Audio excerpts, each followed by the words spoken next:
المتقين ولا عدوان إلا على الظالمين أشهد أن لا إله إلا الله وحده لا شريك له وأشهد أن محمدا عبده ورسوله اللهم صل وسلم على نبينا محمد وعلى آله وصحبه والتابعين ومن تبعهم بإحسان إلى يوم الدين أما بعد.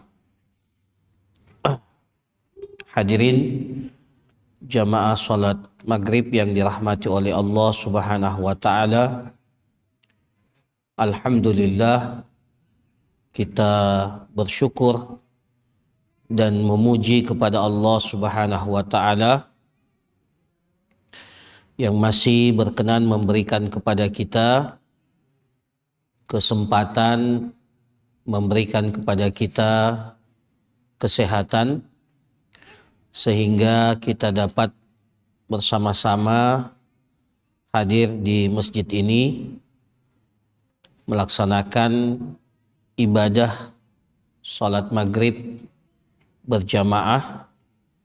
Kemudian kita lanjutkan dengan kajian rutin kita. Alhamdulillah, hari ini juga kita telah menyelesaikan atau telah melewati hari-hari tasyrik yang menandai berakhirnya ibadah-ibadah khusus yang disyariatkan oleh Allah Subhanahu wa taala di bulan Zulhijjah ini. Dengan berakhirnya hari tasyrik, maka ibadah kurban juga telah selesai. Begitu pula bagi yang melaksanakan ibadah haji, prosesi ibadah haji, bagi yang mengambil takjil atau nafar tsani, mereka juga telah menyelesaikan mabit di Mina juga sampai tanggal 13. Maka berakhirnya hari tasyrik ini menandai berakhirnya prosesi pelaksanaan ibadah kurban dan sekaligus prosesi inti daripada pelaksanaan ibadah haji. Begitu pula ibadah-ibadah yang lainnya yang telah kita maksimalkan selama 10 hari pertama di awal Zulhijjah. Mudah-mudahan semuanya diterima dan dicatat sebagai amal kebajikan kita di sisi Allah Subhanahu wa taala, dan kita berdoa kepada Allah Subhanahu wa taala agar kita diberikan oleh Allah kesempatan untuk mendapatkan waktu-waktu yang mulia, termasuk diantaranya adalah 10 hari pertama di awal bulan Zulhijjah. Para jamaah sekalian yang dirahmati oleh Allah Subhanahu wa taala, melanjutkan materi kita pada pertemuan yang lalu tentunya masih seputar pembahasan bab yang ke-6 tentang sujud sahwi, sujud tilawah dan sujud syukur. Sujud sahwi, sujud tilawah dan sujud syukur. Kita telah menjelaskan tentang sujud sahwi dan sebagian hal-hal yang terkait dengan sujud tilawah. Jadi sujud sahwi alhamdulillah sudah kita jelaskan. Sekarang kita masuk kepada lanjutan daripada pembahasan tentang sujud tilawah. Kita telah jelaskan bahwa sujud tilawah itu adalah sujud yang kita lakukan pada saat kita membaca ayat-ayat di dalam Al-Quran, di mana ayat-ayat tersebut terdapat ayat sajdah. Terdapat ayat sajdah.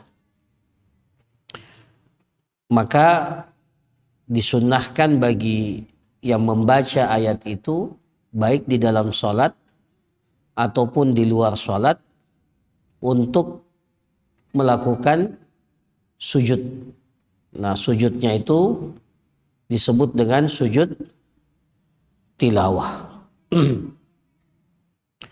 Kemudian telah kita jelaskan bahwa sujud ini disyariatkan oleh Allah Subhanahu wa taala, atau di dalam agama kita disyariatkan bagi yang membaca Al-Qur'an itu, ya, di dalam salat atau di luar salat, membaca Al-Qur'an dan melewati ayat-ayat sajadah. Ya. Jadi ya, sujud tilawah itu disunnahkan untuk dibaca, untuk ketika seseorang itu bertemu dengan ayat-ayat yang di dalamnya terdapat ayat sajadah, maka disunnahkan baginya untuk sujud tilawah bagi yang membaca dan bagi al-mustami', orang yang menyimak bacaan itu, baik di dalam salat ataupun di luar salat. Baik di dalam salat ataupun di luar salat. Dan para ulama kita mengatakan hukum daripada sujud tilawah, ya, yang rajih wallahu taala alam, hukumnya adalah sunnah. Hukumnya adalah sunnah sebagaimana pendapat jumhur ulama. Sujud tilawah itu hukumnya sunnah. Tetapi sangat tidak pantas untuk kita tinggalkan. Ya. Ketika kita bertemu dalam Al-Quran dengan ayat-ayat sajadah, ya, di dalamnya ada perintah atau isyarat untuk bersujud kepada Allah Subhanahu wa taala, maka sangat dianjurkan kepada kita untuk kita melaksanakan sujud. Ya.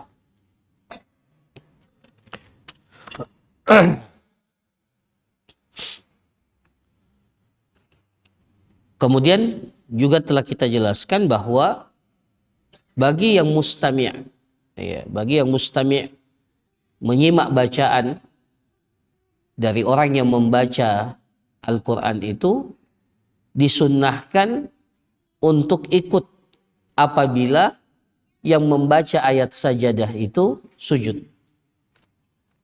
Ya. Jadi al-mustami', orang yang menyimak bacaan itu, ya, disunnahkan untuk sujud apabila yang membacanya sujud. Tetapi apabila yang membaca ayat sajadah itu tidak sujud, maka yang mustami' juga tidak sujud.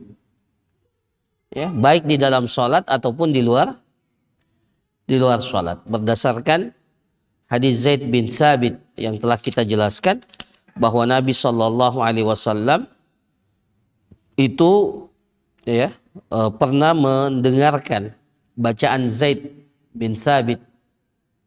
Beliau membaca surah An-Najm. Membaca surah An-Najm. Nah, dalam surah An-Najm itu ada ayat sajadah.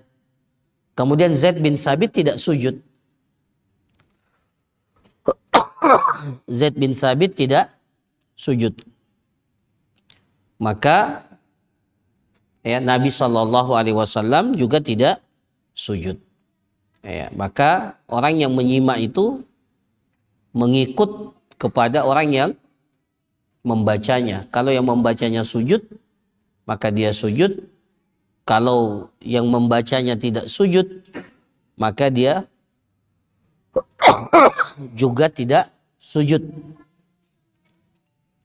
Apalagi kalau di dalam salat.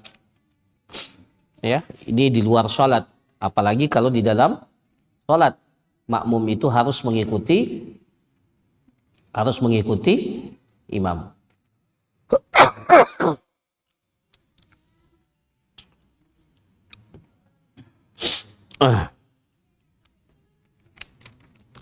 Nah, kemudian pada penjelasan yang lalu kita juga telah menjelaskan fadilah, keutamaan sujud tilawah.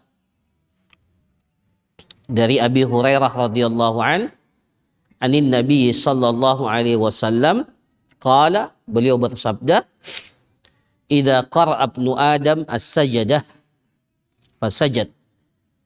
Kalau seorang anak Adam itu membaca ayat sajadah, kemudian dia sujud, i'tazala syaitanu yabqi, maka syaitan itu akan menjauh. I'tazal, dia akan menyepi dan menjauh. Kemudian apa? Syaitan itu akan menangis, yabqi. Kemudian dia akan mengatakan, ya wailah, sungguh celaka, umira ibnu Adam bis sujudi fasajad.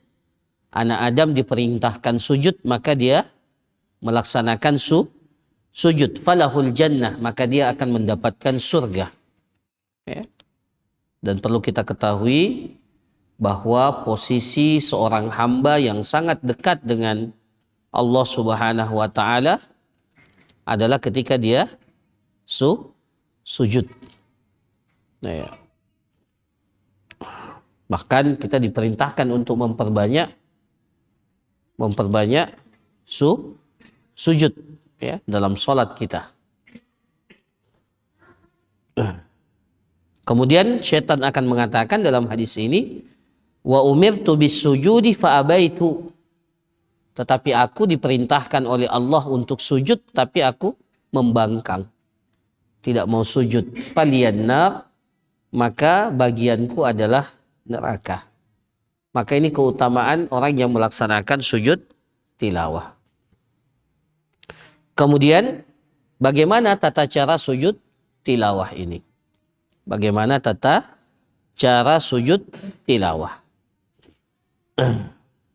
Di sini dalam kitab ini dikatakan tata caranya sifatuhu wa kaifiyatuhu, sifat dan tata cara kaifiat sujud tilawah.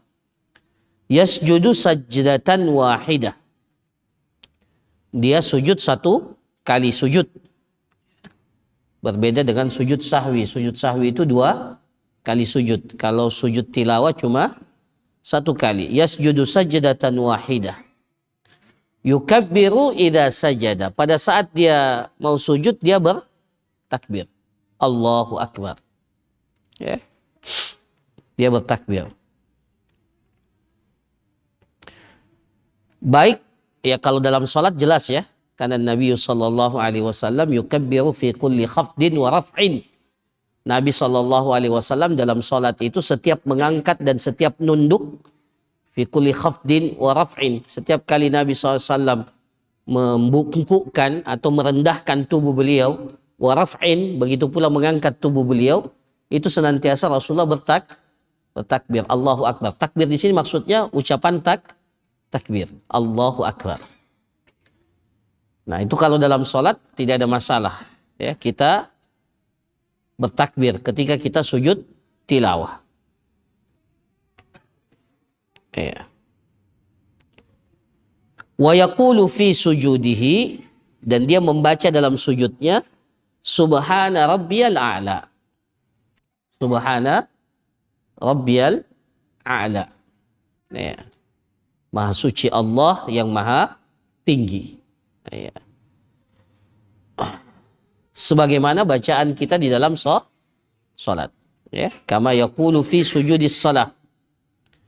Wa yaqulu aidan, dan dia juga bisa membaca subhanakallahumma rabbana wa bihamdika Allahumma ghfirli. Ini juga bacaan yang disunnahkan untuk kita baca dalam sujud-sujud kita di dalam salat, termasuk diantaranya adalah sujud tilawah. Allahumma subhanakallahumma rabbana wa bihamdika Allahumma ghfirli. Maha suci engkau ya Allah. Ya, maha suci engkau ya Allah, Tuhan kami, pujian itu hanya milikmu. Ya Allah, ampunilah aku. Ya, jadi di dalamnya kalau subhana rabbiyal a'la itu pujian semata-mata hanya untuk Allah, maha suci engkau ya Allah. Tapi dalam doa yang kedua ini, ya, subhanakallahumma rabbana wa bihamdika Allahumma ghfirli. Di dalamnya ada pengagungan kepada Allah, pujian kepada Allah. Kemudian di dalamnya ada permintaan kita. Allahumma ghfirli, ya Allah ampuni aku.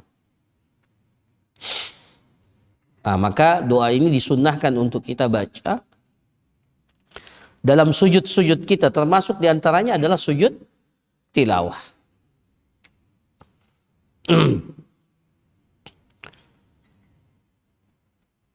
Wa in qala, apabila dia membaca, diriwayatkan dari Rasulullah sallallahu alaihi wasallam, ya, meskipun oleh sebagian ahli hadis, ya, itu menganggap bahwa hadis ini adalah hadis yang mursal,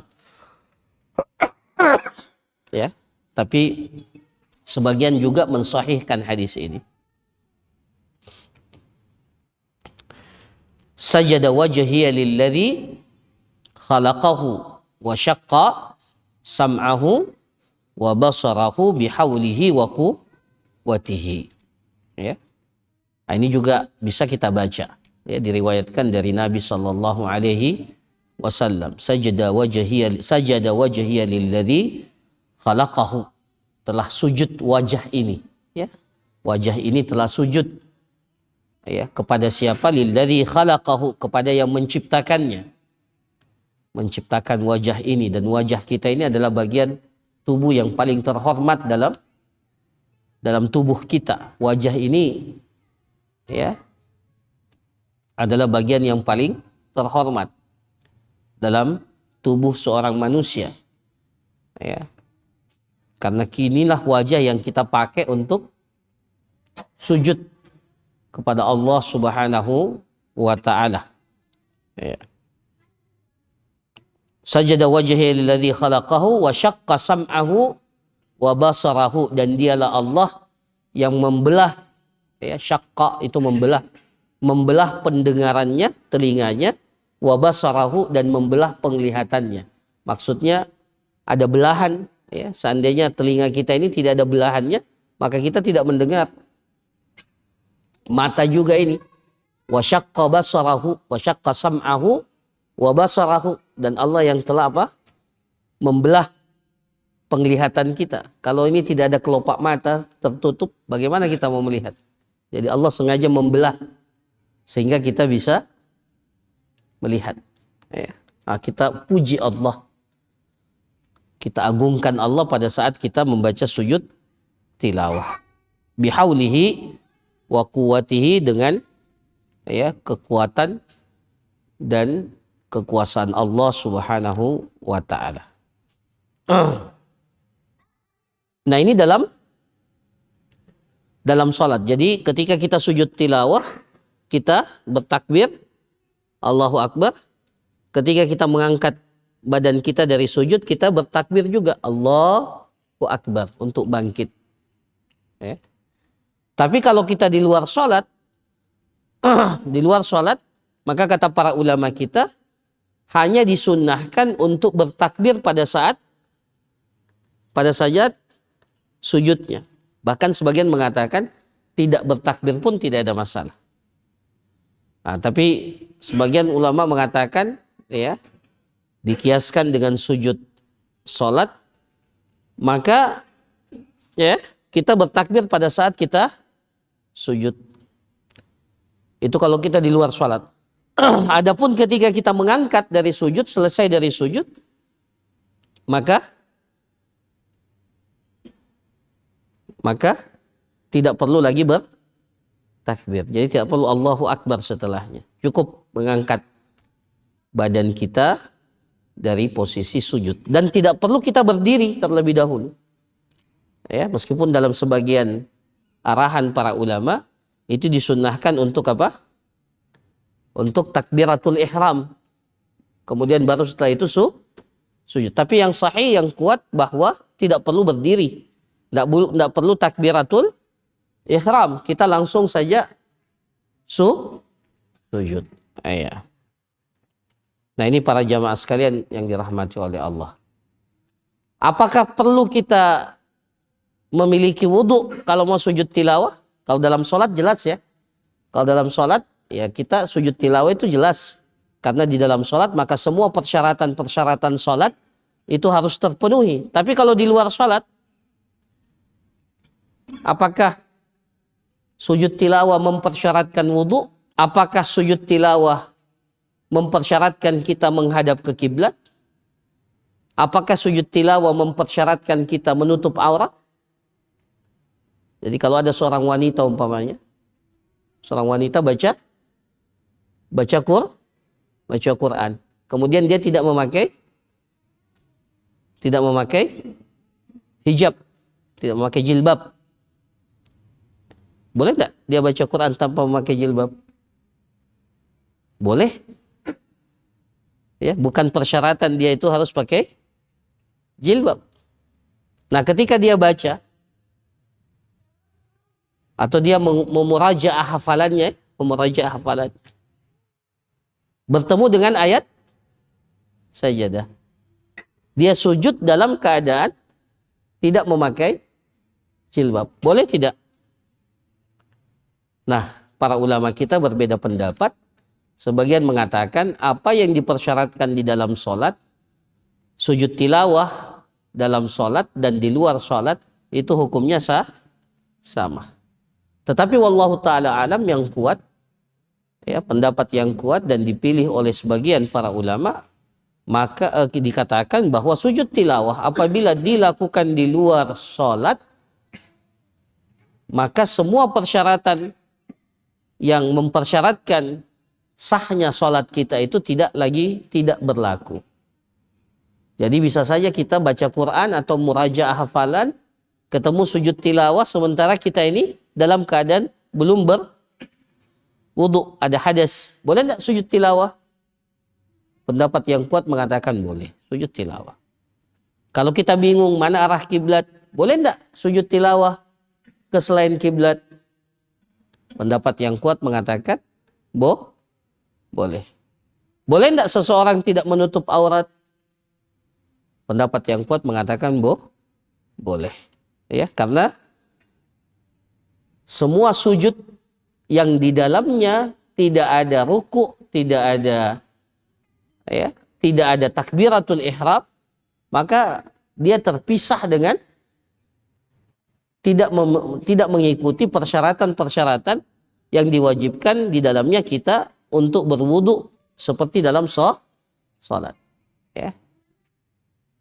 Jelas ini ya? Dalamnya ada perbedaan. Meskipun kita katakan yang afdal, yang utama tentunya ketika kita sujud tilawah, kita dalam keadaan wudu. Ya, kita menghadap ke kiblat dan kita menutup aurat. Tapi kalau tidak memungkinkan, maka semua persyaratan itu tidak menjadi sebuah hal yang perlu dipenuhi di dalam sujud tilawah kita yang kita lakukan di luar salat. Di luar salat.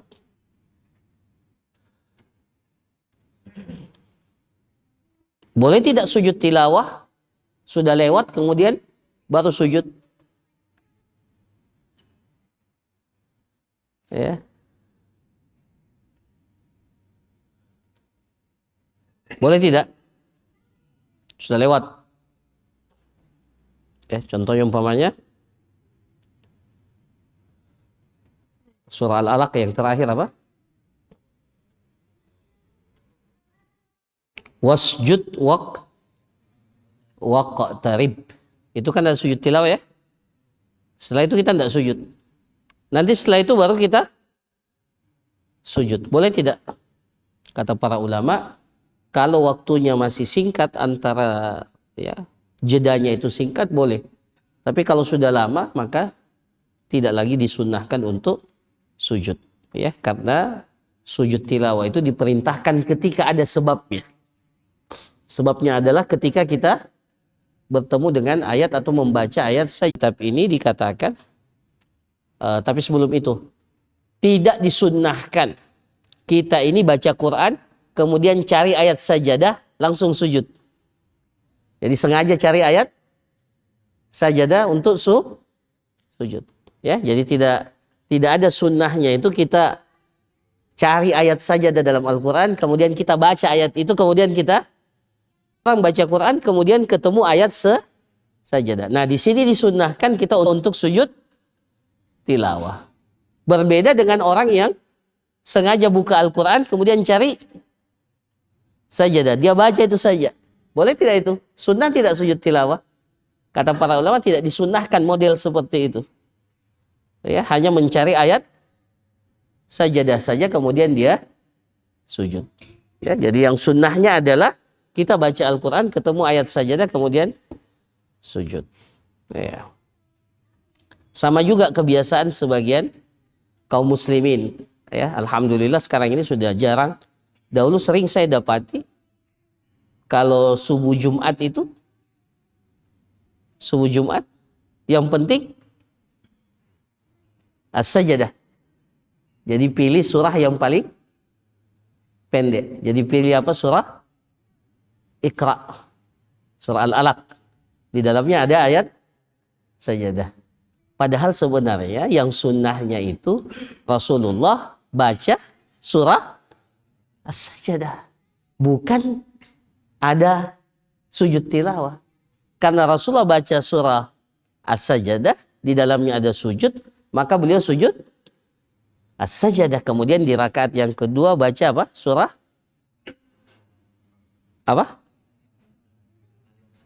Al-Insan. Hal ata 'alal insan. Ya. Itu sunnahnya. Ya. Tapi sebagian orang yang dia cari adalah sujud tilawahnya. Maka supaya makmum tidak capek, dibacalah surah Al-Alaq. Supaya singkat. Padahal bukan itu sebenarnya. Sunnahnya Rasulullah baca surah As-Sajadah rakaat pertama dan baca pada rakaat kedua surah Al-Insan. Ya. Bukan sujud tilawahnya. Nah, tapi karena dalam surah As-Sajadah itu ada sujud tilawah, maka beliau sujud tilawah. Ya. Ya. Nah, para jamaah sekalian yang dirahmati oleh Allah, yang keempat, mawadhi' sujud tilawah fil Quran. Tempat-tempat sujud tilawah di dalam Al-Quran.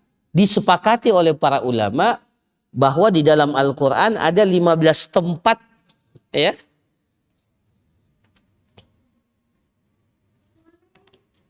(15 tempat, 15 ayat di dalamnya ada sujud tilawah.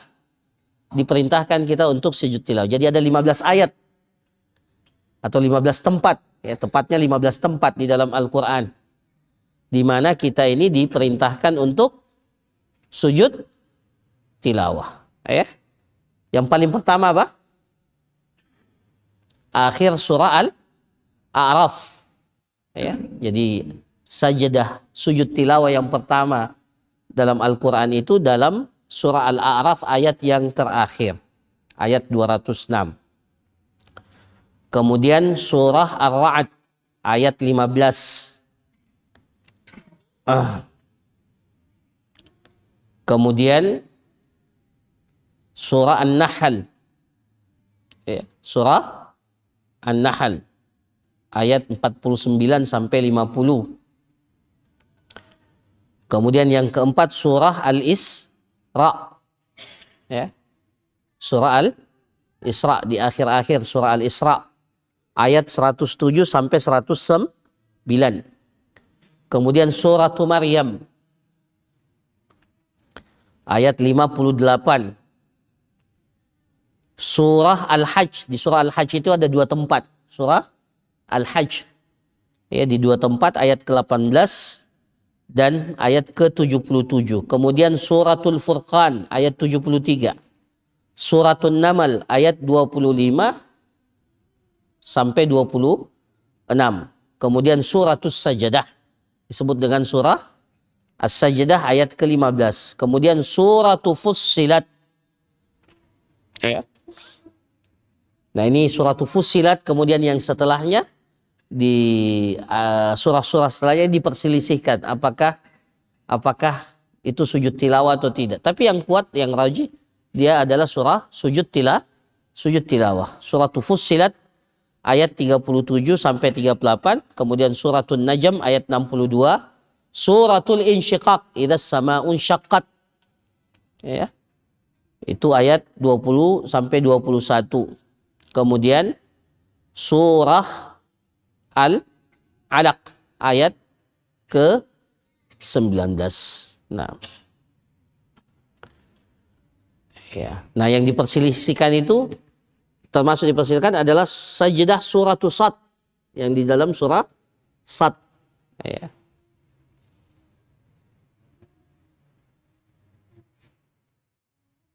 Ya, sebagian menganggap itu bukan sujud tilawah. Ya. Tapi sebagian menganggap bahwa itu adalah sujud tilawah. Ya.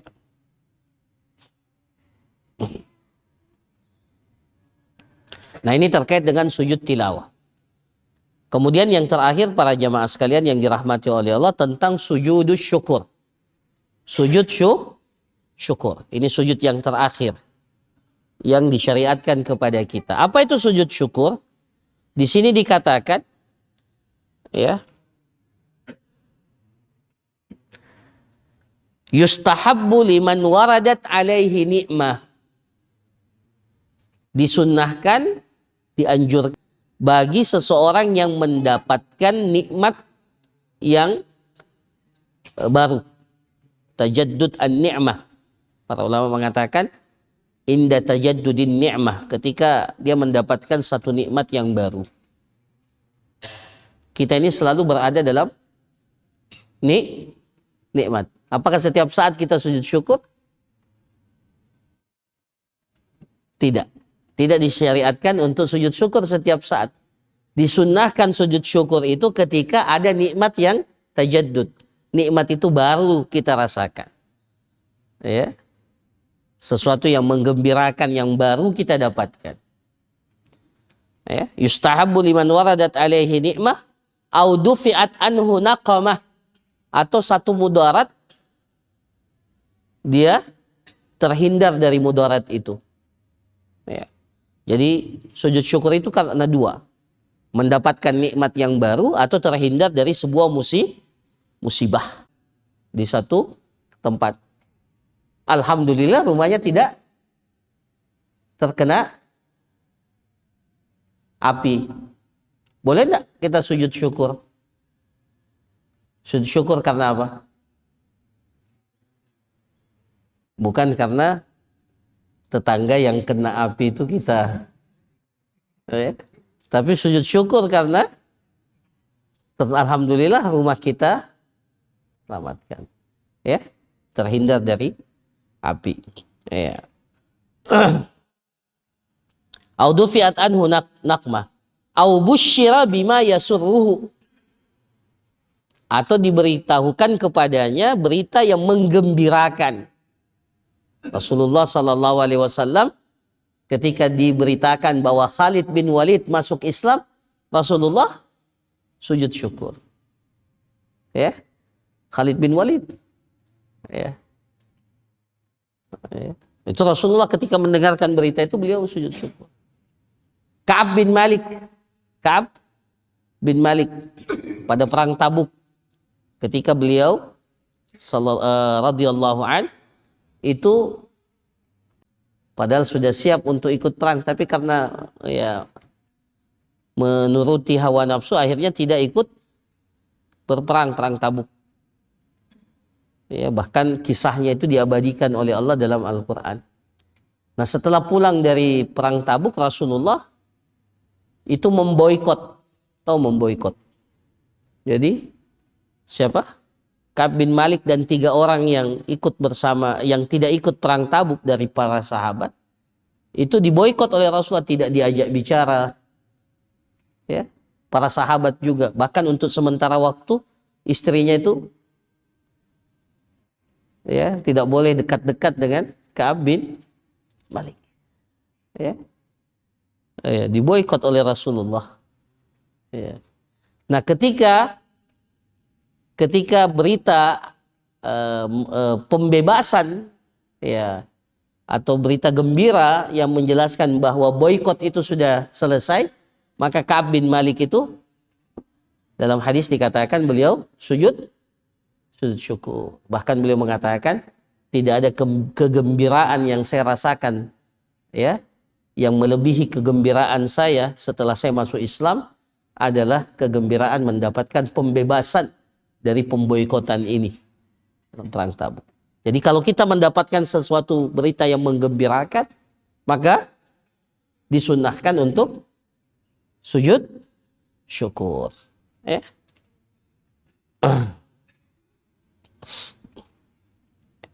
Nah, di sini dikatakan an yakhirra sajidan lillah, disunnahkan untuk sujud kepada Allah iktidaan bin Nabi sallallahu alaihi wasallam, mencontohi apa yang dilakukan oleh Nabi sallallahu alaihi wasallam.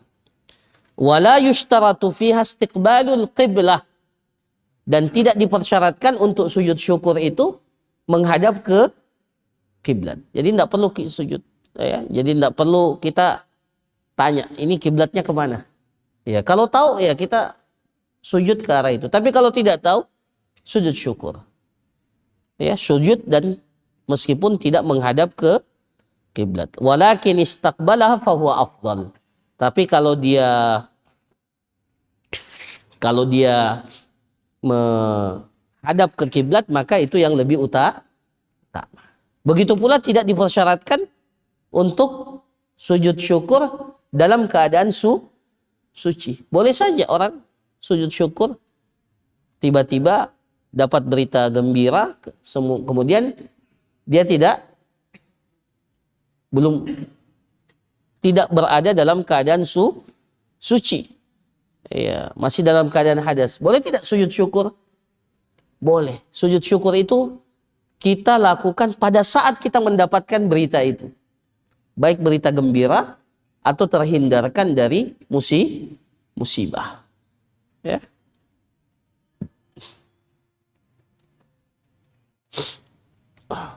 Begitu pula tidak dipersyaratkan di dalam sujud syukur itu untuk menutup aurat.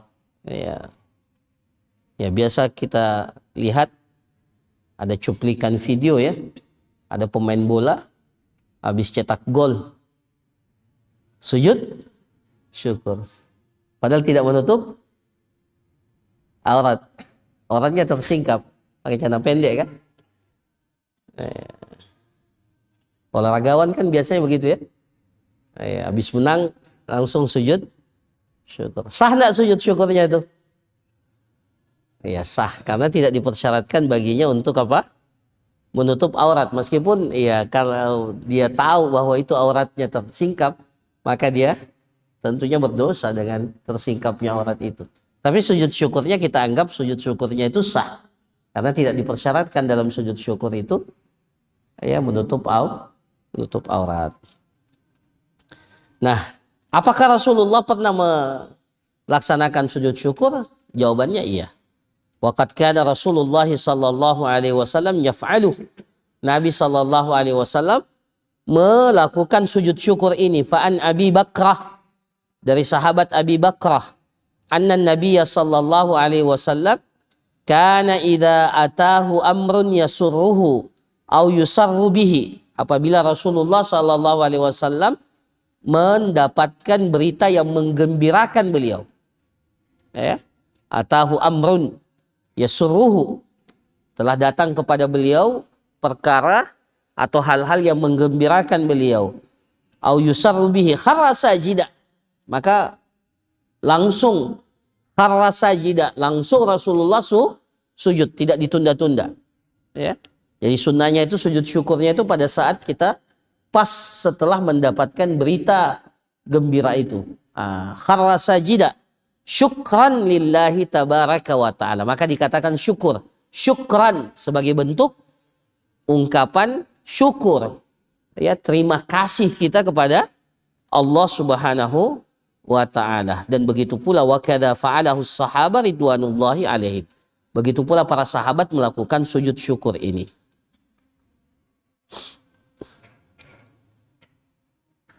Apa hukumnya sujud syukur? Sama dengan sujud tilawah.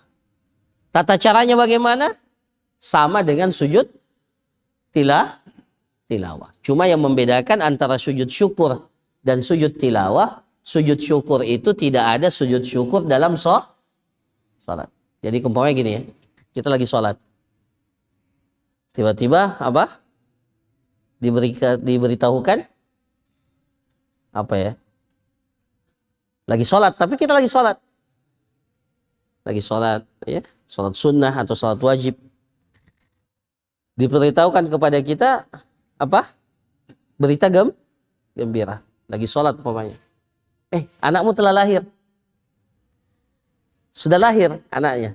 Boleh enggak sementara sholat kita langsung apa? Sujud syukur. Boleh? Tidak boleh. Justru itu membatalkan sholat antum.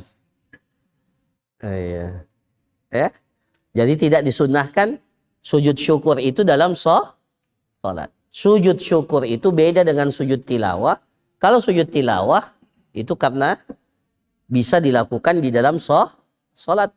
Ya, disyariatkan untuk kita lakukan meskipun kita dalam sholat. Adapun sujud syukur tidak boleh dilakukan di dalam sholat. Jadi tidak ada sujud syukur dalam sholat. Ya.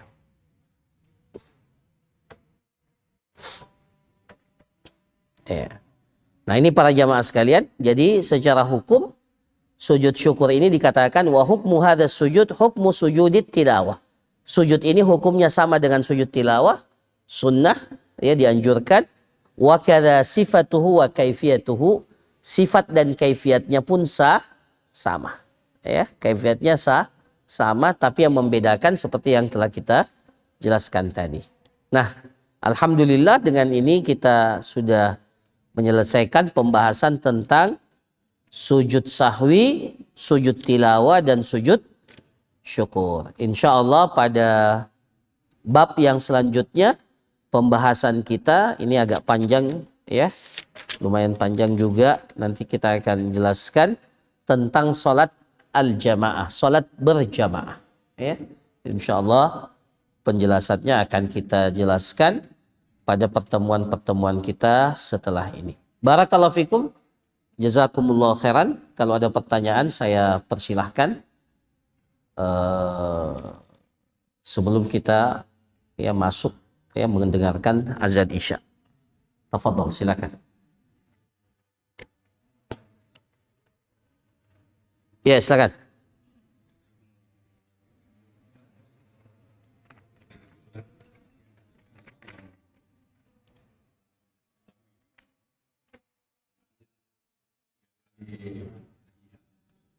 Tiga kali?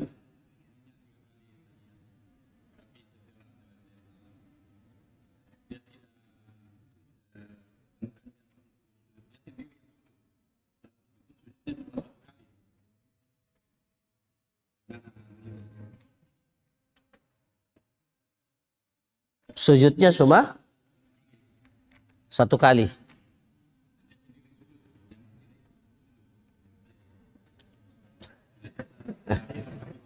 Egois seperti imam ya. Ya, jadi pertama tambahan tahiyat satu kali itu jelas salah tambahan. Maka kewajibannya sebelum selesai sholat dia harus sujud sahwi. Dia lupa atau karena tidak tahu? Ya, yang jelas harusnya jamaah yang melihat itu harus ikut. Ya. Oh, dia tidak besarkan suaranya.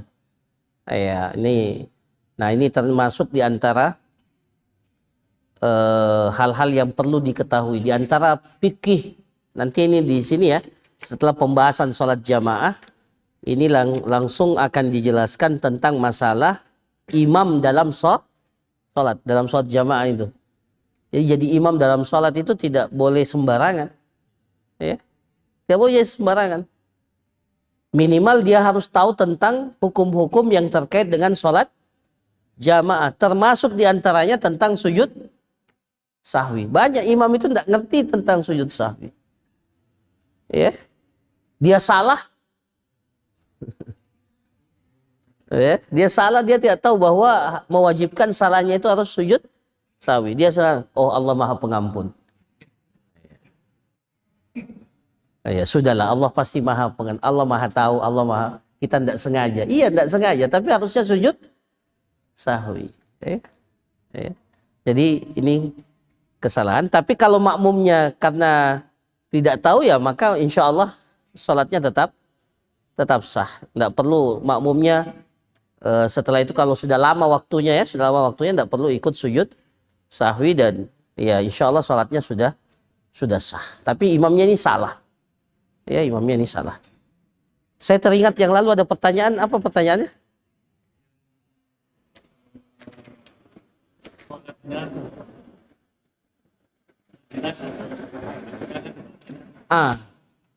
Dia cuma takbir 3 kali.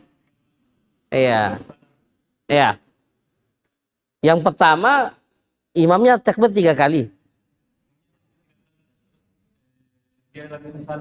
Dia langsung salam. Berarti imamnya sah. Kata para ulama, ya, ini saya sudah baca. Para ulama mengatakan syarat sahnya salat jenazah itu harus 4 kali takbir. Jadi kalau kurang dari 4 kali, maka salat jenazahnya tidak sah. Nah, makmum yang mendapati imam cuma takbir 3 kali, kewajibannya menambah 1 kali takbir. Jadi kalau imam kita cuma 3 kali, maka kita takbir. Sama juga kalau kita masbuk. Imam sudah apa? 1 kali takbir. Baru kita, apakah, saya ikut imam? Tidak. Anda harus tambah 1 kali lagi takbir, kemudian salam. Ya.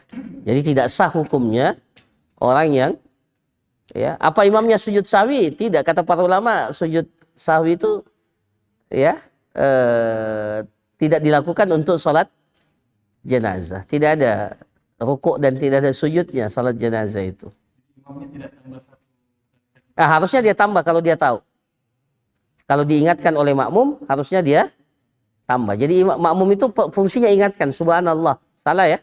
Maka imamnya tambah lagi 1 kali takbir, kemudian makmum juga menambah 1 kali takbir. Itu ya. Tapi para ulama kita mengatakan yang disepakati bahwa tidak sah salat jenazah itu kalau takbirnya kurang dari 4 kali. Kalau lebih, itu diperselisihkan. Ada yang mengatakan tetap sah, diriwayatkan dari sebagian sahabat, itu takbirnya lebih dari 4 kali. Bahkan di awal salat jenazah itu, takbirnya sampai 5 kali, 7 kali. Ya, kemudian yang terakhir dilakukan oleh Rasulullah ketika mensolat gaibkan An-Najasyi itu takbirnya cuma 4 kali. Ya.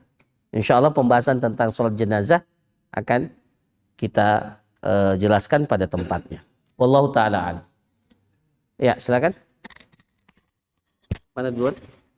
Silakan. Ya. Ya. Kita membina. Ya. Tilawah diikuti ketika yang membaca. Iya.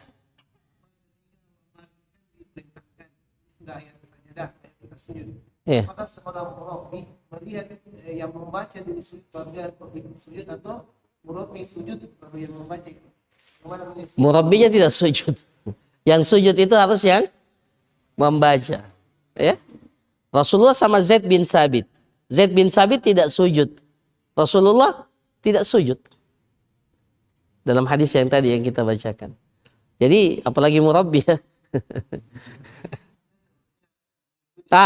Tapi kalau murabbinya bilang kita disunahkan sujud tilawah, maka yang harus pertama kali sujud itu siapa?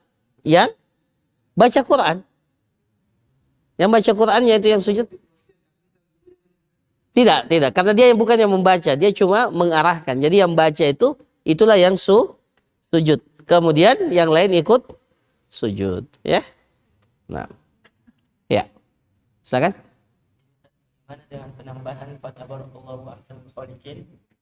Nama yang kedua ada sebagian masjid dalam doa sujud tilawah. Iya. Dan kedua itu sebagian masjid itu ada yang hanya membaca surah As-Sajdah, tapi dibagi 2 rakaat saja.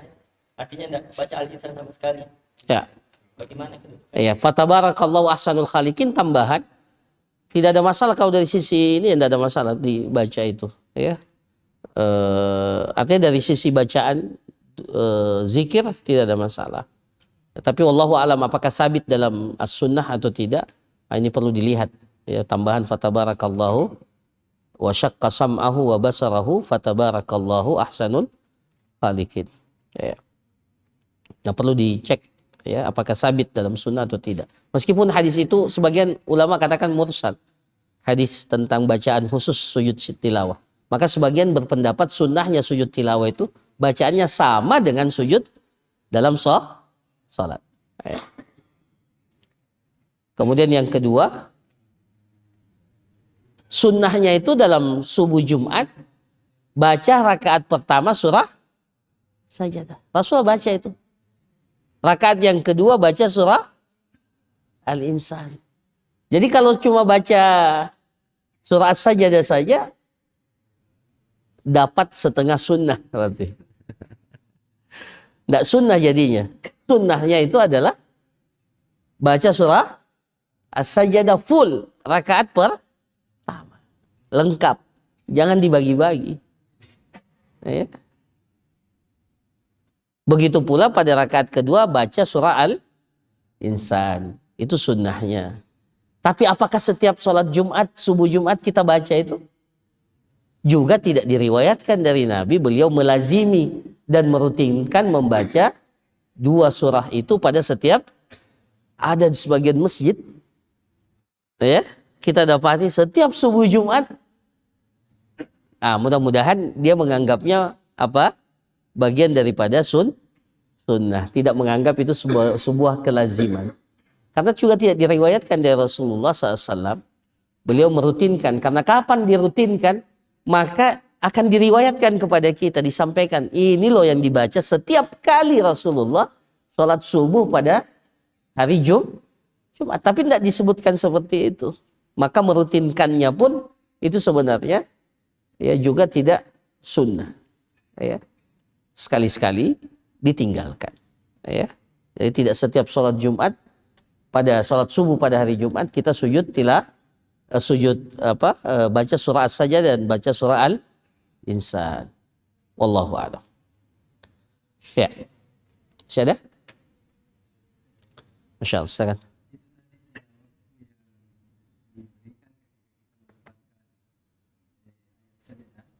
Kadang-kala di surah Al-Isra dengan nanti tersadarkan bahwa ada surah sajadah yang kita dapatkan tadi, tapi nanti selesai misalnya surah Al-Isra, nanti kita dapatkan surah Al-Kahfi, ada surah sajadah di atasnya. Iya. Jeda waktunya itu memungkinkan kita. Kalau kata para ulama jeda waktunya singkat tidak ada masalah. Singkat artinya belum terlalu lama ya, boleh. Tapi kalau sudah lama, maka tidak lagi disyariatkan untuk sujud tilawah. Iya. Nah, bagaimana mengukur jeda waktunya ini ya perkara yang kita takar sendiri. Masih sudah lama atau belum? Ya. Kalau kita sudah sempat ngantuk, sempat itu sudah tidak. Ya, karena memang sujud tilawah itu disunnahkan pada saat ada ayatnya, ada ayat sajadahnya. Ya. Nah, baik, sudah? Ya, silakan. Menghafal. Dia sujudnya setiap kali. Masya Allah. Nah, kata para ulama, kalau kita lagi menghafal, maka cukup satu kali sujud. Ya, kalau diulangi lagi sujud lagi, diulangi hafalannya sujud lagi. Cukup tujuannya adalah kita sujud tilawah ketika membaca ayat sajadah. Ya, dan dicukupkan dengan satu kali sujud. Kalau diulangi kedua kali, ya, tapi yang sunnahnya cuma satu kali saja. Tidak perlu jadi kalau antum ulangi 100 kali, setiap kali itu sujud tilawah. Wah ini, ya, wallahu a'lam, artinya tidak. Ya, sunnahnya ya satu kali saja. Ya. Sujud tilawahnya. Wallahu a'lam. Ya, masih ada? Terakhir ya.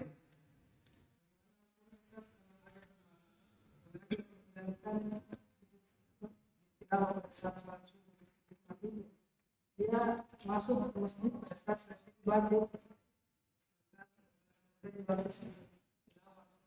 Sah sholat dulu.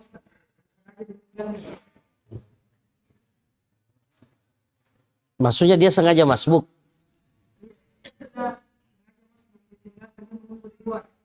Iya. Yang pertama, jamaah ini menyelisihi sunnah. Ya, menyelisihi sunnah. Perlu dicek kenapa dia tidak mau sujud tilawah. Ya. Ya, padahal kalau kita sujud tilawah kita membuat setan itu menangis. Ya. Kok enggak mau ya? Nah, ini pertanyaan. Ini juga kejadian yang aneh. Ada orang yang tidak mau sujud tilawah. Ya. Ya. Iya, memangnya kalau dia menunggu itu tidak lama nunggu. Dia pikir kepanjangan ya bacaannya. Iya, panjang. Dia menunggu di luar, itu menunggu atau bukan menunggu itu? Lebih afdol dia ikut dalam jamaah dan yang pertama dia menyelisihi sunnah. Jadi kalau kita datang ke masjid, apa kata Rasulullah? Ya, kalau kalian datang masjid, ya, maka lakukanlah seperti apa yang dilakukan oleh imam. Jadi kalau imam lagi baca surat sajadah, ikuti di situ. Ya, tidak boleh menyelisihi imam. Ya, justru itu bisa menimbulkan. Nah ini makanya karena dia ditanyakan karena sudah timbul fitnah. Kenapa tidak sholat tidak mau? Ya, tidak mau ikut sujud tilawah. Ya. Nah itu perlu ditanya itu, dia tidak mau itu. Ini apa latar belakangnya? Apa motivasinya tidak mau ikut sujud tilawah? Kalau dikatakan lama, memangnya Anda kalau di luar itu tidak menunggu, ya menunggu juga. Ya. Yang kita khawatirkan dia tidak paham tentang pensyariatan sujud tilawah. Yang kita khawatirkan dia anggap sujud tilawah itu tambah-tambahan dalam sholat, tidak boleh. Itu perlu, jangan sampai dia nggak mengerti sunnahnya. Sehingga dia katakan ini tidak disyariatkan, sehingga dia tidak mau sujud tilawah. Ya. Nah, jadi yang pertama perbuatannya itu menyelisihi sunnah. Tidak boleh seperti itu. Kita jamaah itu ikut bersama dengan imam. Apa yang dilakukan oleh imam itu yang kita lakukan. Bahkan sebagian sahabat itu pernah ya. Sahabat itu saking inginnya dia mendapatkan apa yang dilakukan oleh imam, pada dia saat masuk masjid Rasulullah sedang ruku. Maka ketika dia masuk masjid, pas pertama di dekat pintu itu masuk masjid, langsung dia apa? Ruku. Kemudian dia jalan ke saf sementara ruku. Ya. Saking semangatnya sahabat itu untuk mengikuti apa yang dilakukan oleh Rasul. Jadi masuk di masjid dia ruku langsung, kemudian dia berjalan sambil ruku, berjalan ke saf. Ya. Maka Rasulullah ingatkan setelah salat, zadakallahu hirsan wala ta'ud. Semoga Allah menambahkan kepadamu semangat, tapi ingat jangan diulangi lagi perbuatan ini.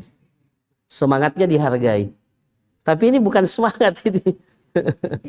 Ini tidak semangat jadinya, meninggalkan sunnah, menjadi sunnah. Ya. Nah, jadi seperti itu. Allah. Tapi apakah salatnya sah? Sah, ya. Karena tidak menjadi persyaratan seseorang itu mengikuti imam dari awal. Jadi dia terhitung masbuk. Ya, wallahu a'lam. Masih ada lagi ya angkat tangan? Masya Allah. Saya tadi sudah bilang pertanyaan yang terakhir. Silakan yang terakhir.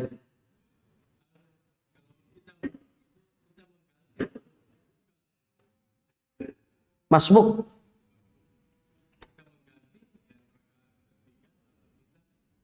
Mencukupkan. Ini khilaf yang besar di antara para ulama.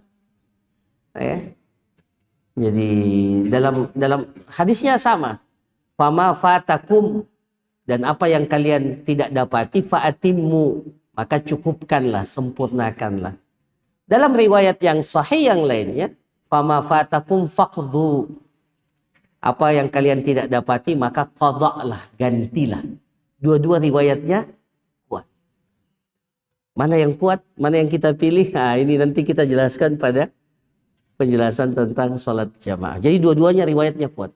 Tapi yang banyak dipegangi oleh para ulama sekarang ini adalah dicukupkan. Jadi rakaat yang kita pertama kali itu rakaat pertama. Bukan rakaatnya imam. Ya, bukan rakaatnya. Iya. Iya, karena mencukupkan. Tapi kalau yang mengatakan mengqadha, rakaat pertama dia tinggalkan, maka ketika dia mengganti, dia harus baca Al-Fatihah dan baca surah. Sama. Jadi apa yang sifat yang tertinggal itu juga kita namanya qadha, kita ganti, bukan mencukupkan. Nah, maka sebagian mengatakan, sebagian menguatkan dicukupkan. Karena kapan dikatakan mengganti? Meskipun ini kuat juga karena riwayatnya sahih. Ya, riwayatnya sahih. Tidak boleh kita salahkan riwayat itu.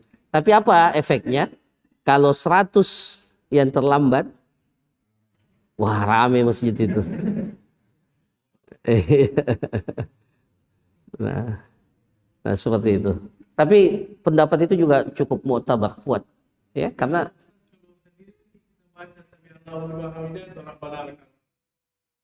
tetap sami Allahu liman hamidah. Ya, sami Allah. Karena kita sudah sendiri. Yang Rabbana lakal hamdu itu kan cuma untuk makmum dan makmum dan orang yang sholat sendirian. Nah, cukup ya. Subhanakallahumma rabbana wa bihamdik nasyhadu an la ilaha illa anta astaghfiruka wa atubu ilaik. Wa sallallahu ala nabiyyina Muhammad wa ala alihi washabbihi ajma'in. Assalamualaikum warahmatullahi wabarakatuh.